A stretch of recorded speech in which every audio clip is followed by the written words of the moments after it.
Aqui que começa a desobediência de Abraão. Porque Deus fala para ele sair da parentela e da casa de teu pai. E ele levou com ele Ló, o filho do seu irmão. Quer dizer, Deus já não queria que ele fosse com a sua parentela, e ele levou o filho do irmão dele, que era Ló.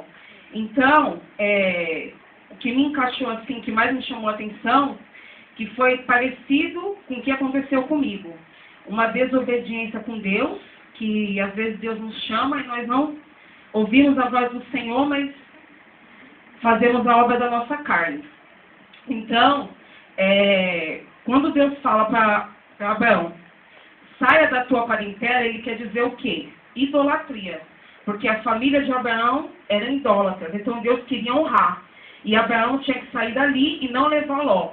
Deus acabou, aqui mais para frente, armando a situação, deixa eu ver onde é que está,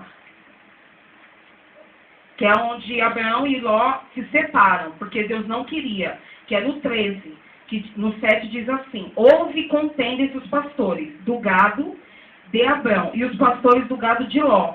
Nesse tempo, os cananeus e os fariseus habitavam essa terra. Disse Abraão a Ló: não haja contenda entre mim e ti, e entre os meus pastores e os teus pastores, porque somos parentes chegados. Então, essa desobediência trouxe a Abraão, eu creio assim, que foi uma forma de atrasar mais a bênção que Deus tinha para entregar para ele, que era o seu filho. E como aconteceu na minha vida também, que quando eu estava grávida, que aconteceu, que os irmãos sabem comigo, Deus tinha confiado na minha vida para mim estar pagando um preço por algumas vidas. E eu dei prioridade à minha gravidez e não fiz o que Deus estava me ordenando. E Deus já tinha usado vasos para falar que estava no controle de tudo, que era comigo. Só que o que eu fazia? Não, eu não vou fazer por causa da minha gestação, eu vou estar dando prioridade, porque senão eu vou perder. Quer dizer, eu não tive confiança, eu não tive fé no que Deus tinha falado para mim. Então Deus foi e permitiu que acontecesse tudo aquilo comigo, que eu passasse por um processo. Deus permitiu que eu ficasse com a minha filha 1 mês morta na minha barriga, e Deus tinha usado um vaso e falou: eu estou fechando as portas dos hospitais, você vai ter que passar. Então, todos os hospitais que eu ia, eu não ficava internada, os médicos mandavam embora, mesmo pagando, não adiantava. E eu acabei descansando em Deus, e todo mundo falando: você vai ter sangramento, você está com a criança morta, você está louvando, você está feliz. Eu falei, porque Deus está no controle. Então, nada quando a gente passar num deserto, que a gente vai procurar de Deus. Então, foi ali que eu tive que passar para me dizer que Deus é Deus. E quando Ele quer, Ele faz. Quando Ele quer tirar, Ele tira. Que nós não podemos fazer com as nossas mãos. E assim, lendo também a história, na parte que Sara, ela, que está em 16, que ela, ora, Sarai, mulher de Abraão, não lhe dava filhos, tendo, porém, uma serva egípcia, por nome Agar. Disse Sarai a Abraão: eis que o Senhor me tem impedido de dar à luz filhos. Toma, pois, a minha serva, e assim edificarei com filhos por meio dela. E Abraão anuiu ao conselho de Sarai. Agar deu à luz um filho de Abraão, e Abraão a seu filho, que lhe dera Agar, chamou-lhe Ismael. Então, quer dizer, quando Deus fala o seu único filho, que é Isaque, Abraão teve Ismael, sim. Só que Ismael foi direcionado pelo homem, não foi direcionado por Deus. Ismael, a esposa dele queria fazer a vontade da carne dela. Não eram os planos do Senhor para a vida de Abraão naquele momento. Os planos do Senhor era que viesse Isaque, porque era onde Deus ia provar a fé de Abraão. A mulher dele foi, colocou as mãos dela e fez o que ela achava. Quer dizer, ela obedeceu a carne dela. Não, você vai deitar com a minha serva e vai ter um filho porque eu não posso te dar. Sendo que Deus já tinha feito a promessa para ele que daria, mas eles não quiseram esperar no Senhor e colocou a mão deles, foi quando teve Ismael. E Deus não se agradou, não porque teve Ismael, porque foi fora do casamento e porque não era os planos do Senhor naquele momento. Foi a mão da esposa. E Abraão, o que eu entendi? Que não foi só Eva que deu o fruto proibido para Adão. Sara também deu o fruto proibido a Abraão, porque ela deu a sua serva para que ele se deitasse com ela e tivesse um filho que ela não podia dar. Então ele ouviu a voz da sua esposa, ele não ouviu o que Deus tinha ordenado para ele fazer. Então ele quis fazer o quê? Não, eu vou escutar o que Sara está me falando, não o que Deus me prometeu. Sendo que a promessa do Senhor era que ele esperasse Isaac no momento certo. Ele já desobedeceu no início, levando a Ló, que era para sair da parentela. E ele foi e levou. Depois ele acabou desobedecendo mais uma vez, ouvindo a voz de Sara, que não era para ter escutado, porque Deus já tinha prometido para ele que seria Isaac.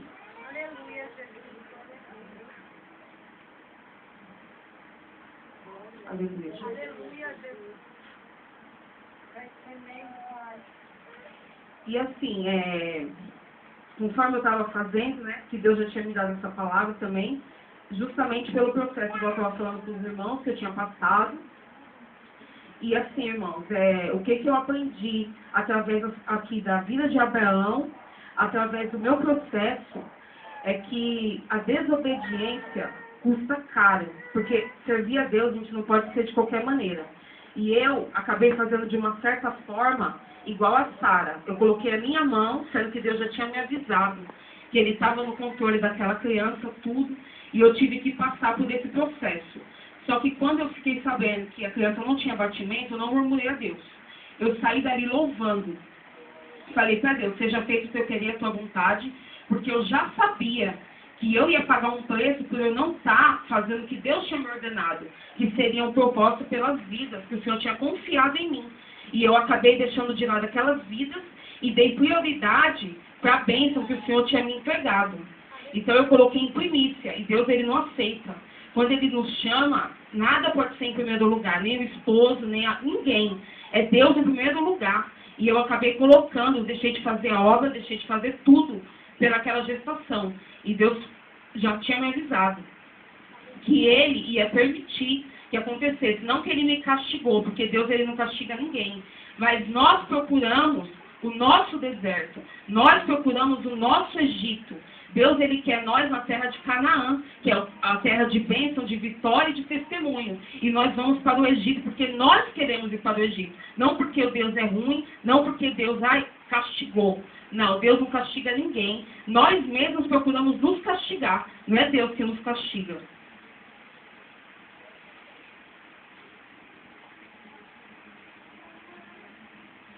E aqui também em Gênesis 18, fala quando os anjos do Senhor chegam até Abraão, para concretizar a promessa do Senhor.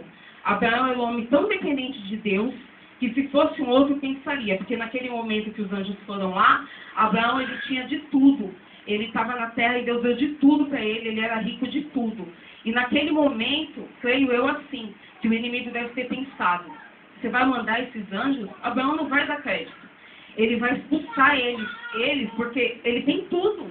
Ele já tem riqueza, ele tem tudo. Por que ele vai aceitar 3 homens desconhecidos ali na terra dele? O que Abraão vai pensar? E creio eu que Abraão o inimigo deve ter pensado assim, deve ter falado para Deus naquele momento, o seu servo vai expulsar esses anjos, porque ele já tem tudo, ele não tem por que procurar, ele não tem mais por que estar no lado espiritual, porque ele já tem o bem material. E naquele momento o inimigo foi envergonhado, porque quando aqueles anjos chegaram ali, para Abraão foi a maior felicidade. Como ele era um homem muito temente a Deus, ele conheceu de longe que não eram homens normais, que era do lado espiritual, que Deus que tinha enviado para falar com ele ali naquele momento.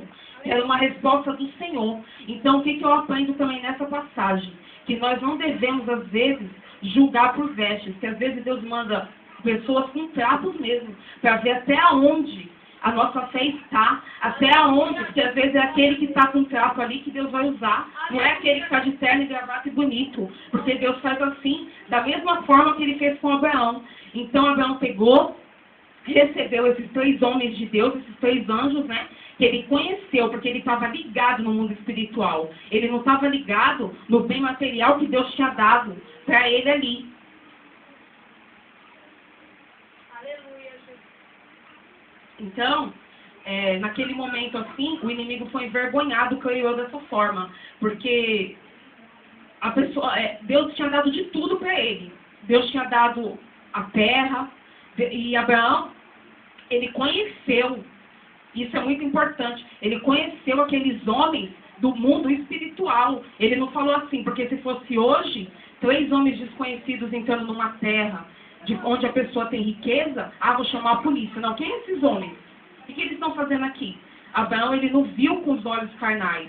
Ele conheceu, ele confiou no Deus que já tinha prometido, no Deus que falava com ele. E ele pediu para que aquele homem entrasse, sentasse, pediu para Sara fazer um bolo para ele, para que fosse servir eles, deu do melhor ali naquele lugar. E justamente aqueles homens, creio eu, que estavam com trapos assim, que Deus já fez para testar mesmo a fé de Abraão onde é que estava, foi o que trouxe a resposta do Senhor, foi o que finalizou a promessa. Foi justamente aqueles 3 homens humildes que chegou a Abraão e perguntou da sua esposa para concretizar a promessa do Senhor na vida dele. E se ele não tivesse ligado no plano espiritual, ali naquele momento ele perderia a promessa do Senhor. Porque se fosse uma outra pessoa, falaria: essas pessoas vestidas desse jeito na minha terra, eles vão vir me roubar. Ao contrário, eles foram entregar o que Deus queria para a vida de Abraão naquele momento. Então, o que Deus me ensina? Que quando nós vemos assim uma pessoa, às vezes, humilde, sabe? Vindo assim a nossa direção, às vezes a gente pode pensar assim: vai me assaltar. Não, isso daí não dá. Só que às vezes é justamente aquele ali que Deus vai usar para falar a promessa, a resposta que você está esperando nas mãos do Senhor.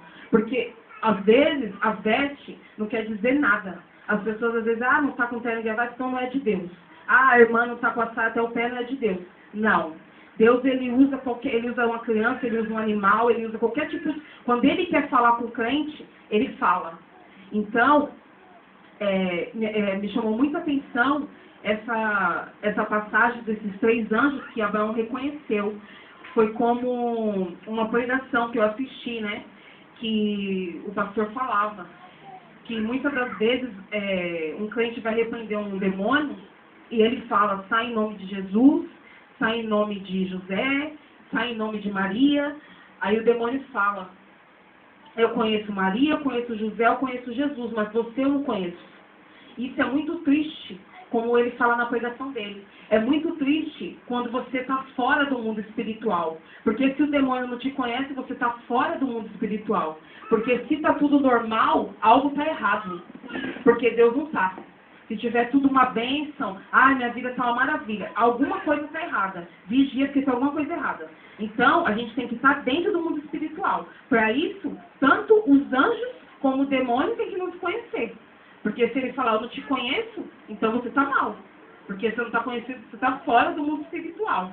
E isso me chamou muita atenção também nessa pregação que eu assisti. E... aqui fala da promessa.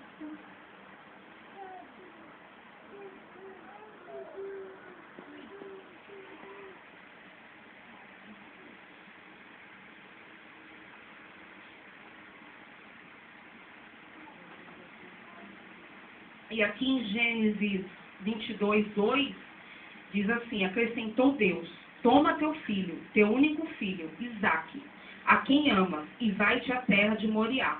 Ofereceu-o ali em holocausto, sobre um dos montes, que eu te mostrarei. Tomou Abraão a lenha do holocausto e a colocou sobre Isaque, seu filho. Ele, porém, levava nas mãos o fogo e o cutelo. Assim caminhavam ambos juntos. Quando Isaque disse a Abraão: seu pai, meu pai, respondeu Abraão: eis-me aqui, meu filho. Perguntou-lhe Isaque: eis o fogo e a lenha, mas onde está o cordeiro? Para o holocausto, respondeu Abraão. Forte, isso é muito forte.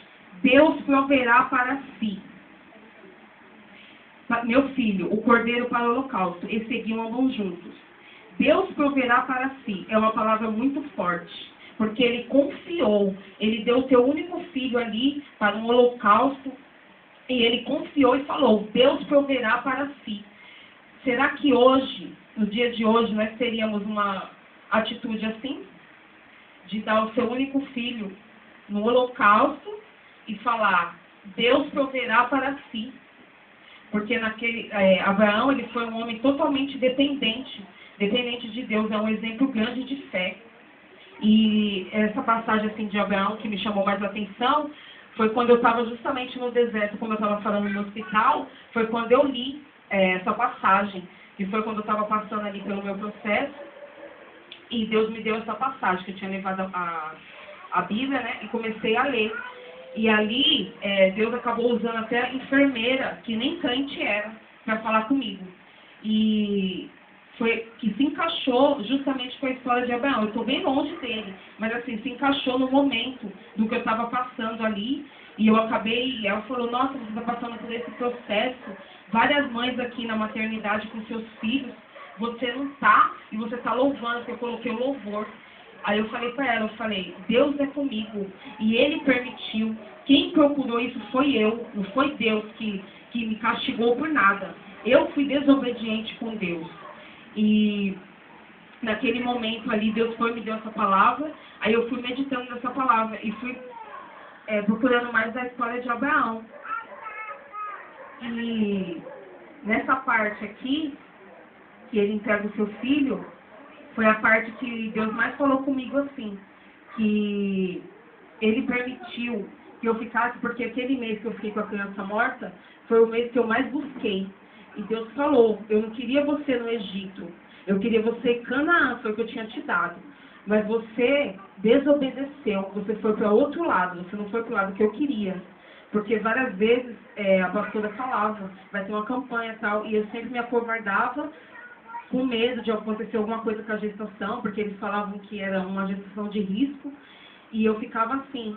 E Deus já tinha me avisado que estava no controle de tudo, e eu acabei fazendo a vontade da minha carne. Aí foi quando, foi o que mais, assim, o momento que foi mais difícil para mim, foi quando eu ganhei, assim, que eu tive parto normal, e foi uma coisa de Deus mesmo comigo, porque todos os hospitais, assim, os remédios que me deram, para que a criança viesse sair, não dava certo. Eu tomei durante uma semana, eu não tive uma gota de sangue, eu não tive nada. E os médicos não entendiam aquilo. Eles mesmos falavam, a gente não está entendendo, porque a criança mudou de posição, mesmo morta, e você não está tendo nada, a gente não sabe mais o que fazer. E eu ia direto ali para o hospital em Goiânia, estava lá, e fazia exame, e todo mundo falando, você está desse jeito, a gente vai lá, vamos fazer um escândalo, você pode morrer, você pode... E eu já sabia, porque Deus já tinha me avisado, que eu ia passar, que eu ia ficar 30 dias daquele jeito e que Ele ia fechar as portas dos hospitais para mim naquele momento. Porque eu teria que passar por aquilo. É uma prova que Deus colocou para mim passar, para outra pessoa. Que eu teria que ter um aprendizado ali. E uma coisa eu falo, eu aprendi muita coisa com isso que eu passei. Foi permissão do Senhor assim mesmo, para que eu viesse ver a importância de Deus na minha vida, que eu não sou nada sem Ele, que eu tenho que fazer o que Ele está me direcionando, não o que eu queria, porque naquele momento eu estava fazendo o que eu queria. E Ele tinha falado já, não, é como eu quero. E eu acabei fazendo o meu querer e a minha vontade.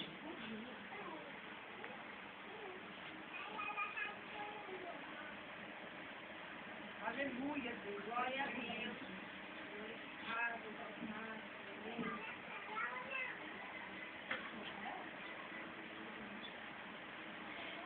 E aqui eu escrevi assim, ir para o Egito, que hoje é o mundo, né? Ele sempre está descendo. O melhor lugar para se estar é onde o Senhor coloca você, mesmo que seja difícil. Então, que a partir de hoje, você possa estar firme em Canaã, e que você não venha descer ao Egito. Uma tempestade sempre nos leva a examinar a nossa vida, nossos valores, nossos princípios e crenças. Estás em meio a uma tempestade? Não te desesperes, ainda que haja algum destroço. Se ouvires a voz de Deus e te deixares levar por Ele, não sofrerá perdas, como aconteceu comigo. Aprenderás e sairás fortalecido. Não permita que teus impulsos te dominem, pois arriscará tua vida e tudo que Deus pôs em tuas mãos. As tempestades surgem para revelar onde está a nossa fé. A tempestade vem para nos tirar de um falso conforto. Foi aquilo que eu falei antes. Um falso conforto. Que às vezes está tudo bem, e se está tudo bem com o crente, tem algo errado. Alguma coisa está errada. Se você está em conforto, se você está tudo uma bênção, ora porque tem algo errado. Então, a tempestade vem justamente para nos tirar deste conforto. Porque quando nós estamos com tudo bem, nós esquecemos, às vezes, de procurar Deus. Nós deixamos Deus de lado. Ah, nós não precisamos mais desse Deus não, porque Ele já me deu tudo. Aí Deus vai lá e faz o querer e a vontade dEle. Então, que nós venhamos aprender que não vem, irmãos, acontecer com vocês como aconteceu comigo. Da perda, daquilo que você tanto esperava, por estar fora da posição, por estar desobedecendo o teu chamado com Deus. Que venha fazer os ouvidos dos irmãos e o meu também, venham estar sensíveis à voz do Todo-Poderoso, que nós venhamos ser ferramenta na mão do Senhor e escutar o que Ele quer dizer nas nossas vidas e na vida do nosso próximo, amém? Assim eu quero agradecer a minha oportunidade. Em nome de Jesus.